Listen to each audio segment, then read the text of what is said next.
رب العالمين وأصلي وأسلم على سيد الأولين والآخرين نبينا محمدا وعلى آله وصحبه وبارك وسلم. All praise are due to Allah, Lord of the worlds, and peace and blessings be upon our beloved Prophet Muhammad, the master of the first and the last, and his family, his companions, and all those who call to his way and establish his sunnah to the day of judgment. As to what follows, my beloved brothers and sisters, Assalamu alaikum wa rahmatullah.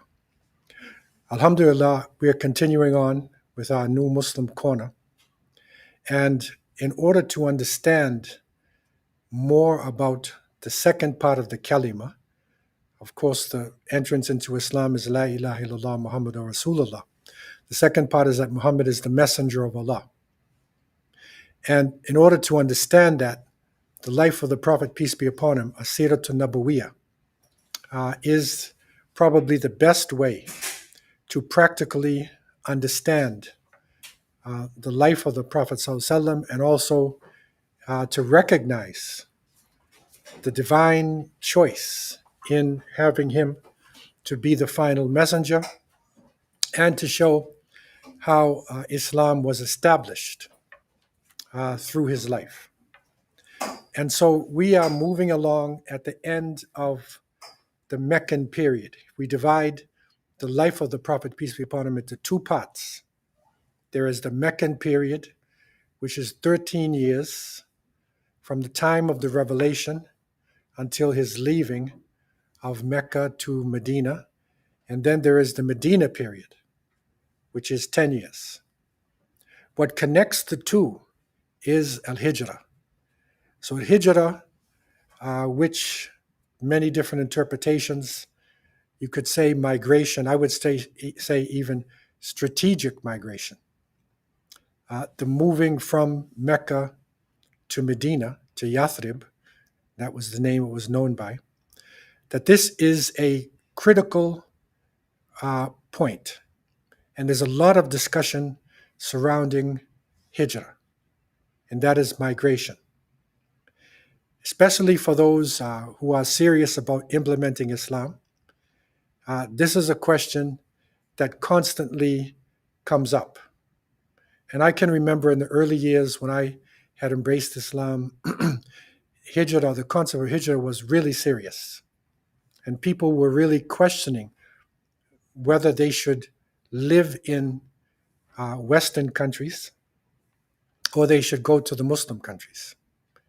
And up until now, this is important. I attended a Jumu'ah today, and the Imam, was reminding everybody that although there are some good aspects of living in Canada and in North America, recently the government has now announced that there would be alcohol that would be sold in the convenience stores, and it's going to be made available. 4,000 stores, right? Just in our general area. So that means that khamr, intoxication, along with marijuana, because you have cannabis stores all over the place. This is readily available to the population. And we know that khamr, intoxication, is considered to be al-khaba'ith. It is the mother of all evils, that from the intoxication comes a type of insanity. It leads to abuse in the family, to people getting killed, to accidents on the highways. All types of issues come out of alcoholic consumption and drug addiction. Okay, so this is a public thing now. So now, younger generation coming up, living in a society like this, you have to question yourself. Am I supposed to be here or not?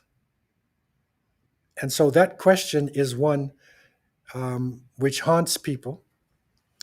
And I can recall in the past being in a conference, this is a number of years ago, and there was a great Sudanese scholar, Sheikh Jaffa, Sheikh Idris, and I was with him on the podium, and he said to the people, this is a major conference here in Toronto and he's in Canada, and he said that I have looked through all of the books or most of the books of Islamic jurisprudence.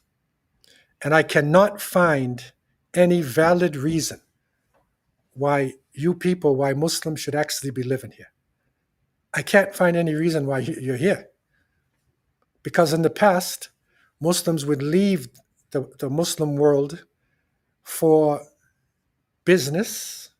They would go out for business, trade, and then return. They would be diplomats, and then they would return. They would be spreading the message of Islam, then they would return. They would be fighting and struggling to defend the Muslim world, to establish good, then they would return. But to live in the house of disbelief and not in the house of Islam or the lands of Islam, there's no precedent for this that he could find. That, of course, shocked people here who have been coming back from the 50s and 60s into this part of the world. And that night, they went to his hotel room and they stayed outside. They were questioning him until 4 o'clock in the morning.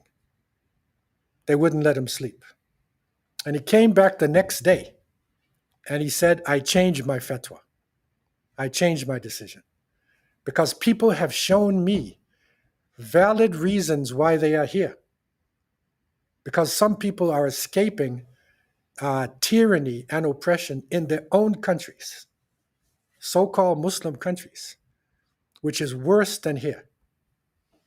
In other words, the amount of Islam that you can practice here is actually more than in some countries where a tyrant is hunting down anybody who's praying in the masjid or who looks like a Muslim. Then, of course, there are wars, so a person can validly leave to migrate because it's a war. It's life and death. There are also economic hardships. There are droughts. There are so many reasons. And so he said that, the balanced approach would be that we can live in this part of the world as long as our intention is not just for the dunya. It's not just for the life of this world. But the intention should include iqamat ad-din or iqamat ad-dawah. In other words, the reason why we're here as Muslims is to establish the religion. That should be part of your intention. So you're here to survive and for your families to survive. But also you should be establishing the religion or establishing the call to Islam. So if that's part of your intention, then you have a valid reason for being here. Okay, but otherwise, then you fall under the tradition of the Prophet, peace be upon him, who said that your deeds are based on your intention and everybody will get exactly what they intend. And if you migrate for Allah and His Messenger, you'll get that. But if you migrate for the life of this world or to get married, that's all you're going to get. Okay, so the other point, of course, is those who have embraced Islam. And this is what we're dealing with in our new Muslim corner, because the person who has embraced Islam lives here. And their family has been here for generations. So what are they supposed to do? Where are they supposed to go? So really, ultimately, there is no pure Islamic state on earth anywhere where a person can establish their religion and they can hold on to their faith is valid. Okay, but we still have to question this, and this is the concept of Hijrah. Now, we saw this migration when the Muslims were under pressure and being killed, that the Prophet ﷺ allowed them to make migration to Al-Habasha, right, to Abyssinia. So they were able to leave. And this came in the famous surah of the cave, Surah Al-Kahf, because in Surah Al-Kahf, it shows about the migration of young people who left their lands in order to preserve their faith. It also spoke about the migration, Musa alayhi salam, and how Moses, had traveled in the land, and the righteous king Dhul Qarnayn, who traveled in the land. So travel, like leaving and moving, in order to establish your faith. So that's the basis of Hijrah. It's not running away, because sometimes they'll translate as like escape. You're escaping persecution. You're not just escaping persecution. It's strategic migration. And so where we stand is that after the second pledge, the second Aqaba, Allah Azza wa Jal gave permission to migrate. And so the Prophet ﷺ then let it be known that everybody should now prepare and make migrations. Okay, so this migration would not be to Al-Habasha. This migration would be where? Does anybody know? Where would it be to? Where? Yathrib. It would be to Yathrib, the place called Yathrib. Which in essence, it means like someone who's arguing and debating. There's like linguistic meaning. But that's where it was. It's the city in the north where the Aus and the Khazraj tribes of Arabs were living, and the Yahud had settled as well. So the Hijrah started, and Muslims started to move out in any way they could. Now the word came to Quraysh. It came to the Quraysh that Muslims were leaving. They were heading toward Yathrib. So this is a serious situation, because some of the Muslims were wealthy. So that meant that the wealth of Mecca could be leaving. Important people could be leaving. Also, Yathrib was to the north, and that could turn out to be a problem with the trade routes. So it could, politically, economically, it could be dangerous. So they started to stop people from going. But everybody was allowed to go, and only Abu Bakr as-Siddiq, radiallahu anh, and Ali ibn Abi Talib, radiallahu anh, their families were allowed to stay. And some of the weak people called mustadafin, the weak people who could not make it, they had to stay. Okay, so everybody's leaving there. And the Quraysh, because of this danger, met in the Nadwa. And remember, this is their House of Representatives, their parliament. They had a big meeting to try to decide what to do. And some people said, okay, let's try to, give him some money. We can bribe him. But then others said that doesn't work. Some said we could terrorize him. They said, no, that doesn't work, because we already tried that. And finally, they decided that we should assassinate him. So we should make the final move, and that is assassination. But the decision that they made, a strategic decision, was that it should not be specific people like today you say a hitman. You pay a hitman to do a contract. But if you paid somebody to do this, they belong to a tribe.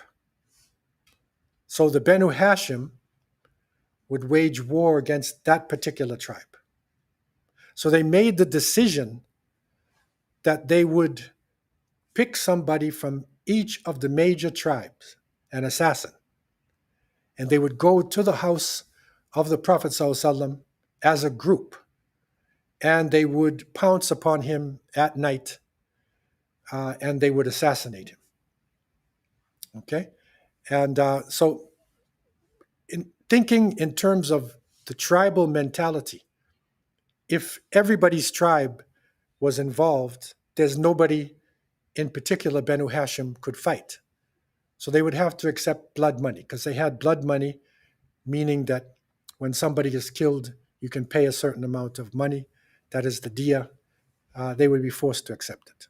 So they laid the plot, and Jibreel alayhi salam informed the Prophet ﷺ about this, and whatever other means, he knew it was going to happen. So he asked Ali to lay in his bed. And Ali was, very brave, and he covered him up, with his mantle and said, "Don't worry, you're protected." And the assassins came at night. And there are different reports about what actually happened. In one report, the Prophet ﷺ actually then made dua, and he threw dust outside. And that this dust actually settled on the heads of the assassins, and they fell into a light sleep. And and the Prophet ﷺ read from Surah Yasin, verse 9, وَجَعَلْنَا مِنْ بَيْنِ أَيْدِيهِمْ سَدًّا وَمِنْ خَلْفِهِمْ سَدًّا فَأَغْشَيْنَاهُمْ فَهُمْ لَا يُبْصِرُونَ. So it says in Surah Yasin that we made around them and in front of them a type of barrier, and we put them to sleep so they can't see. Okay, so he used this, and they were in a light sleep. And then he walked straight through, and he escaped. And when they woke up from the light sleep, and then they came in the house to commit murder, lifted the sheets, it was Ali. And fortunately, they had enough morality in those days. They didn't kill him. Today, they'll kill everything. Okay, but they didn't kill him. He wasn't their target. So they let him live. And these verses are very important. Some people, if you're ever in a situation, I have been in situations. You may be in a really tight situation, going over a border or facing somebody. Many people read this, right? وَجَعَلْنَا مِنْ بَيْنِ أَيْدِيهِمْ سَدًّا وَمِنْ خَلْفِهِمْ سَدًّا فَأَغْشَيْنَاهُمْ فَهُمْ لَا يُبْصِرُونَ. So people read this verse. When you're in a deep situation, read this verse. And I have seen it, and Allah knows best. It worked. And I went straight through. Okay, and there are times when this may happen to you, but this is something from the seerah. In any event, whatever the different report is, he escaped. Okay, and that was something that was terrible for the Quraysh. So when they heard this, they then put out a reward. Okay, and that reward, and this is something we know here from the West, the poster wanted dead or alive. So they put out a bounty, what we call a bounty, upon the head of the Prophet ﷺ. Okay, and it was 100 camels. Now in this particular wanted dead or alive poster, it's like the reward was $100,000, right? And when they say dead or alive, that means either you capture the person or you murder the person and bring back proof that you killed him. And those 100 camels in those days could be worth or would be worth $100,000 today or even more. Okay, so all of the bounty hunters, and there were many people who were really good at tracking. These are bounty hunters, mercenary types. Okay, they all set to work in order to do this. And the Prophet ﷺ, according to our traditions, he left his house, went straight to the house of Abu Bakr, who was informed that they were going to leave. And the two of them then left Mecca. And this is the movement of the major Hijrah. Now, instead of going, you see Mecca and then you see Yathrib in the north. And the natural movement would be to go straight up north. But what the Prophet ﷺ did was he went south. Instead of going north, they went south. And they were also later on joined by a highly trained guide, Abdullah ibn Urayqit, who was a well-known tracker, was known to Abu Bakr. He was not a Muslim, but he was trustworthy, and he would be their guide. because this is a dangerous journey to be going there to go north. Okay, so when they went south, they went to a mountain called Jabal Thor, and there was a cave there, the cave of Thor. So this is about 5 kilometers south of Mecca. Okay, and they hid in a cave, and not necessarily as nicely cut out as this cave here, but just to give the example. But it was a cave type of place, and they hid there. And the Quraysh was on their tails because some of the bounty hunters were smart enough to realize, don't just go north, let's check south as well. And they came so close that the Prophet ﷺ said, if they look down, okay, they will see us. So they were that close, right? And there's a number of reports. There's a lot of controversy surrounding these reports.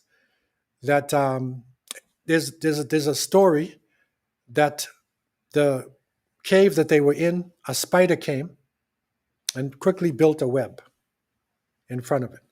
Another report says that birds came and made a nest quickly with eggs, right, at the mouth of the cave. And when the trackers came, they looked and they saw the spider web and they realized that that's not possible, because if they were in there, they would have broke the web or they would have smashed the nest. People of Hadith have looked back at this and they found that these traditions were actually weak. They become more of a type of fable type of thing. And the strongest position really is, and Allah knows best what actually happened, is that it is the power of Allah subhanahu wa ta'ala. Just like how the verse says, فَأَغْشَيْنَاهُمْ فَهُمْ لَا يُبْصِرُونَ.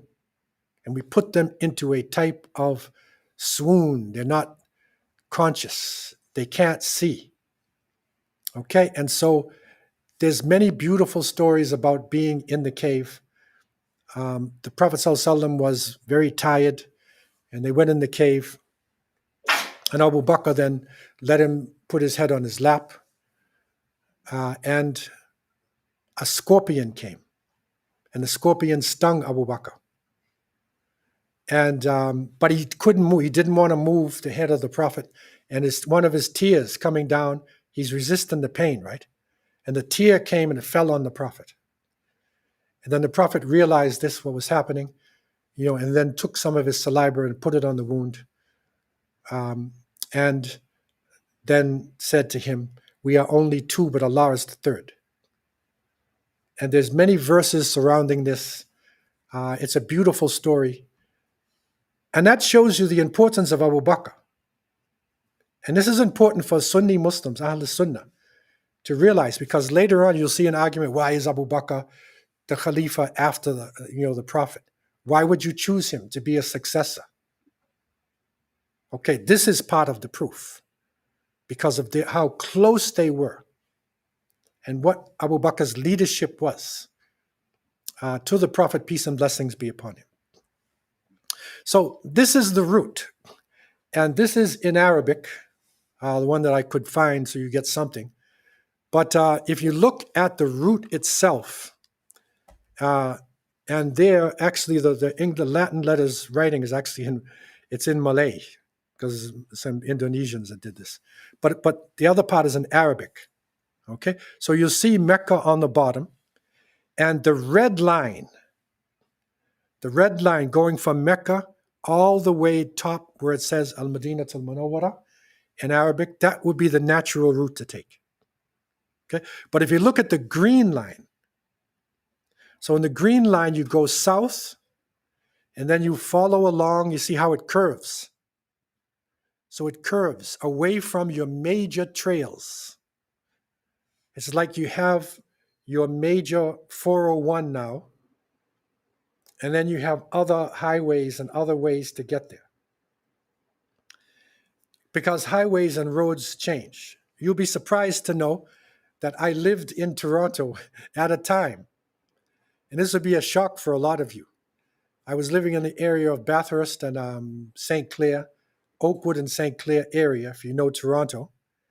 And to go to the airport, the fastest road to the airport was Eglinton. There's no 401 or anything like this. Eglinton was the road to get to the airport. Okay? And so even on your main highways now, if you're traveling to Ottawa, you can take a side route. You don't have to travel on the main road. So this is what they did. Okay, and Abdullah ibn Urayqit was a master guide, right? And took them, this is the route of the Hijrah, leading them up to Yathrib. And there are many different stories that come out of their journey along this route. Okay, so the journey covered a distance of about 320 kilometers, about 200 miles. And the deserts around the world, they're not sand dunes and things. A desert can have all types of things. So the deserts in Arabia there, it has rugged terrain. It can have mountains. It has valleys. It's a desert because it doesn't have water. There's not trees and everything growing in it. But it's not flat. It's not all flat. So there's all types of things that you face when you're going through a desert. And as they were going through, and if you get a chance to get some good book on the life of the Prophet ﷺ, and as you go through, you'll see many stories. But one of the most important stories of what happened to them on the journey, this is the Hijrah now. This is the migration journey. One of the most important stories is the story of Suraqa bin Malik. And Suraqa bin Malik was also a famous bounty hunter. Same way you had it in the West. Those people who would hunt down the killers who had bounty on them. He was one of the most famous. And he figured out what would be the best route to take in order to avoid the major traffic and the major route. So Suraqa then followed the footprints and what he could follow from the caves.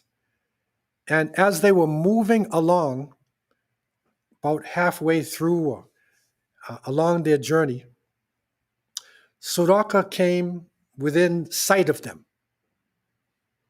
Okay, and he reports, because he later does report, that one of them, there was a guide in front. One of them was really nervous and moving. The other one was just riding calm, not upset at all. So later you figured the guide was Abdullahi, the nervous one was Abu Bakr. And the Prophet ﷺ was calm. So he was seeing this from a distance. And so as he moved forward and he came within a distance of them, the first thing he did was that because the Arabs are very superstitious, he threw his like type of dice. It's like a fortune telling thing. Took it out of his pocket and he threw his fortune telling to see like, should you go forward or not? And the fortune said, don't. Go back. He did it again. Go back. He did it again. Go back. He said he was a very stubborn person, so he went forward. But as he went forward, his horse, that was a really good horse, his horse then fell down. It went down. It couldn't move. He was stuck.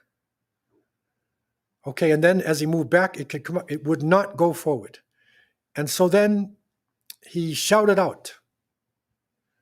And the Prophet ﷺ gave him attention.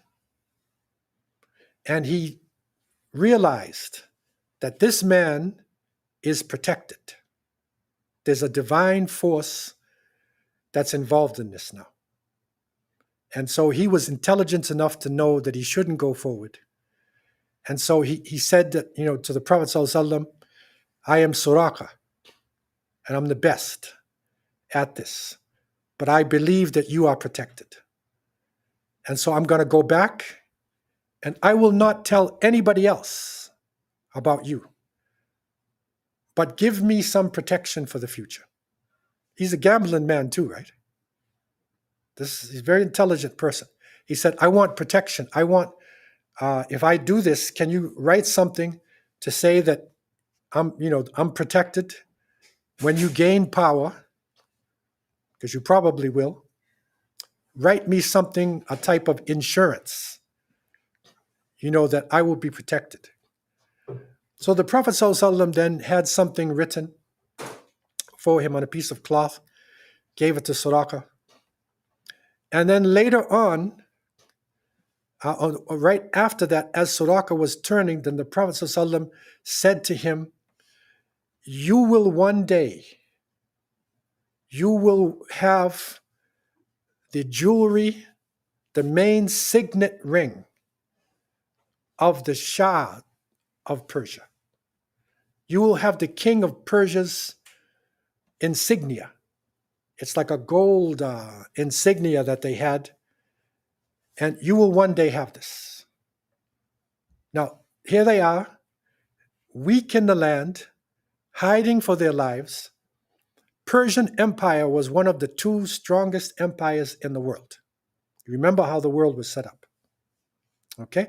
And this, in order for you to get the signet ring of the Persia, you conquered them.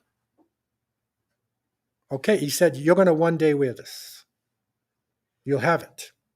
And Suraka just listened to him and then left. Later on, we'll jump forward a little bit. After the death of the Prophet ﷺ, when the Persian Empire, they had attacked the Muslims, and the leader was Umar ibn Khattab, and they defeated the Persians. And they went into his palace, the Peacock Palace, one of the most beautiful palaces on earth. And he was so afraid, he ran so fast, they left his jewelry. And he left the insignia. And so Sa'd ibn Abi Waqqas, radiallahu anhu, leader of the Muslims, from Umar, the message from Umar, when they took over this palace, the word came, call Suraka. He had accepted Islam, and he was amongst the Muslims who conquered the Persian. So they called Suraka, and they said, this is yours. And that was an amazing thing for those who knew this saying of the Prophet ﷺ. And Suraka had this. This is considered to be part of the miracles of the Prophet ﷺ. How could he know something like this? And it actually came to pass with Suraka bin Malik. So this is a very famous incident that happened on the Hijrah to Yathrib. Okay, and there were other different things. Abu Buraidah, one of the leaders, had his tribe, and he came to attack, and he went forward, and the Prophet ﷺ went forward and confronted him. And something came over him. Allah put fear in his heart and awe in his heart, and he decided not to fight against, the Prophet, peace be upon him, Abu Bakr, and he gave them the right to move forward. So there's a number of stories of things that happened along the way. But finally, on the 8th of Rabi al-Awwal, they arrived on the outskirts of Yathrib. They were on the outskirts. Okay? And so they're on the outskirts in a place called Quba. Okay? This is where they stopped. And this is an old picture of the Masjid of Quba that is there today in Medina. And the Prophet ﷺ then laid the foundation for what is to be known as Masjid Quba. And so this is the first masjid in Islam, in this final form of Islam. This is the first masjid, not the Prophet's mosque, this one. Okay? And the Prophet, peace be upon him, himself was involved. He stayed in Quba around 2 weeks. So he stayed there, and they laid the foundation for the masjid. The community came out. Ties were established. This is like the foundation of Medina itself. It's in Quba. And if you ever get a chance to go to that area, then you need to try to go to Masjid of Quba. And the Prophet ﷺ said, whoever purifies himself, so when you're in Medina, because you can't do it from your home, wherever you've stayed, whoever purifies himself at his home comes and goes to Masjid Quba and prays 2 rakats. You pray inside this masjid, will have a reward of umrah, of making a lesser pilgrimage. So that's one of the things that you want to do if you make umrah or you make hajj, inshallah. You want to go to Masjid Quba. That's a picture of the present day masjid that is there, and is an extremely important thing. And Quba itself, has a number of lessons in it, because this is where the first Jummah was established, not in the Prophet's mosque. It was here. Okay, and the basis of the brotherhood of Medina started here. So this is an extremely important place to visit if you get that opportunity there once in a lifetime. Okay, before we go on, I want to open up the floor for any questions that anybody may have about the journey of the Hijrah itself. It's a long journey. There's a lot that's in it. These are the highlights that you have seen, but it's a very important concept, the concept of migration. Question? I don't know if you mentioned this and I just missed it, but approximately how many people were doing this journey? I don't have the exact number, but it would be in the hundreds, because the community was not that large at that time. So it would be in the hundreds of people who went across at different points. They went not all together, because they had to do it more or less secretly when they went on the journey. The difference was remember Umar bin Khattab. So Umar was different, okay, because he was strong. Umar went down to the Nadwa, to the Kaaba. He announced to the Quraysh, and he said, tomorrow I will be making my hijrah outside there. Anybody who wants his mother to cry on him or his wife to be a widow, meet me out there. Right? This is how serious Umar was, right? He said, meet me out there. Okay? Of course, nobody came. But the other people had to go underground to make this hijrah. Floor is open. Any questions anybody has?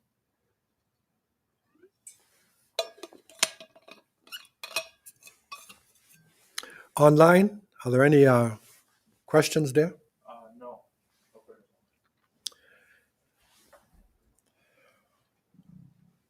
So Hijrah is an important thing, and people take a lot of inspiration. I just have a few points here that people take inspiration, from this Hijrah, because it is people who are in a state of weakness, in a sense. When you leave, you have to leave everything. You can only take what's on your back, because you got to go, a long journey. So you have to have tawakkul ala Allah. You have to depend upon Allah subhanahu wa ta'ala. You're going to a new land. You're going to a place you're not even sure what's going to happen. Climate's different too. So this builds your tawakkul. Secondly, the hijrah was not just running away, it was strategic. That's why I use the word strategic migration. And it was well planned.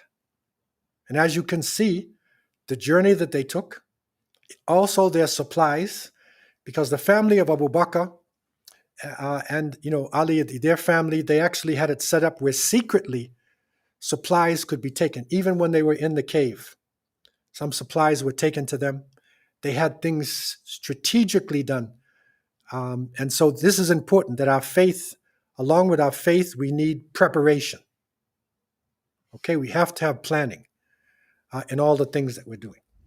Also, the sabr, to persevere, that patience is not just sitting down, it's to persevere. And you have to have a lot of perseverance to go through that desert, leaving everything behind that you have. And then, of course, when they reached where they were going, the unity, the Ansar people, the helpers, they were there to give them full benefits. And brotherhood was shown when they reached to Yathrib.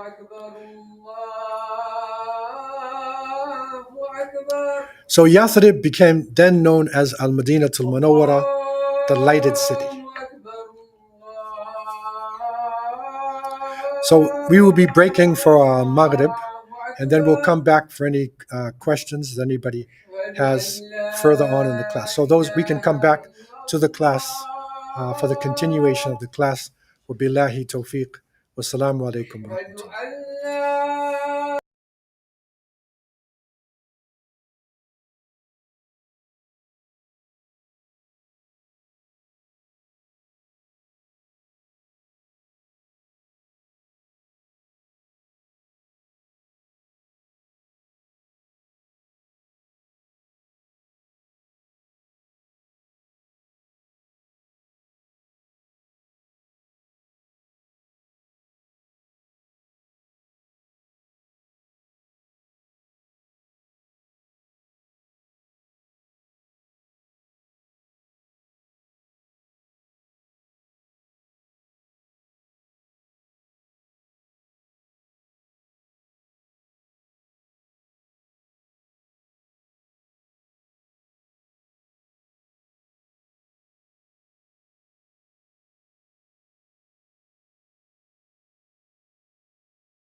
we got two right now. Oh, okay. Okay. So, first question we have here is: was Friday's khutbah mandatory during the time of the Prophet, peace be upon him? Yes. So now, in terms of the Juma, was it mandatory during his lifetime? And it was in the Medina period. It is during the Medina period that it became mandatory then, because the first Juma masjid was there in Quba. At that point, it wasn't. But then afterwards, the verses came in, Surah al-Juma, where you're supposed to go. Yeah. Fas'aw ila dhikrillah. So, yeah. Any other general questions that anybody has? There. Floor is open for anything general, in terms of Islamic things and anybody's mind.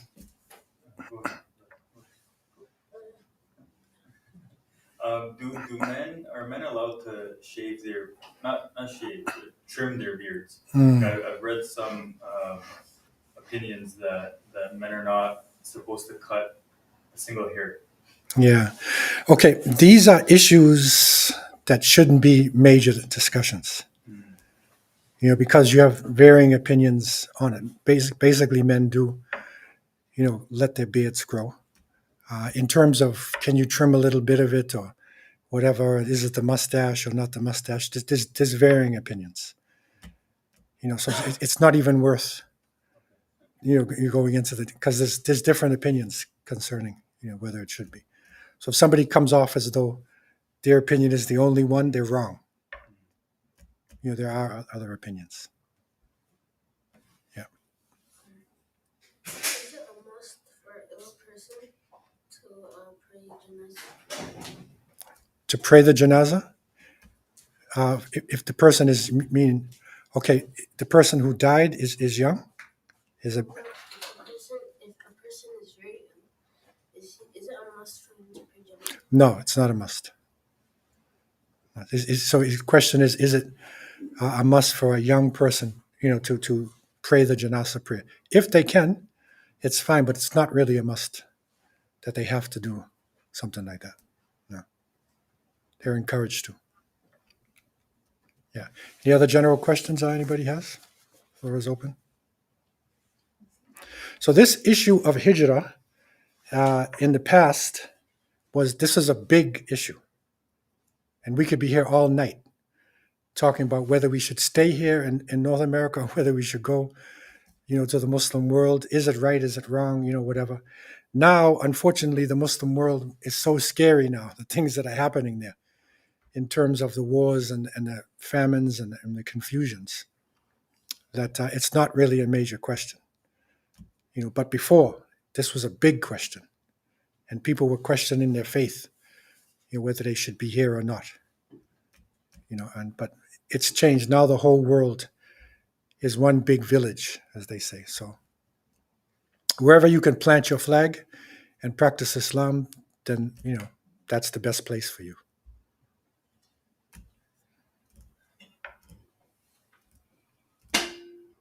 Okay, so we're going to close the general class, now, that inshallah, and then we will go on and discuss, what happened in the early Medina period. It's very important class, inshallah.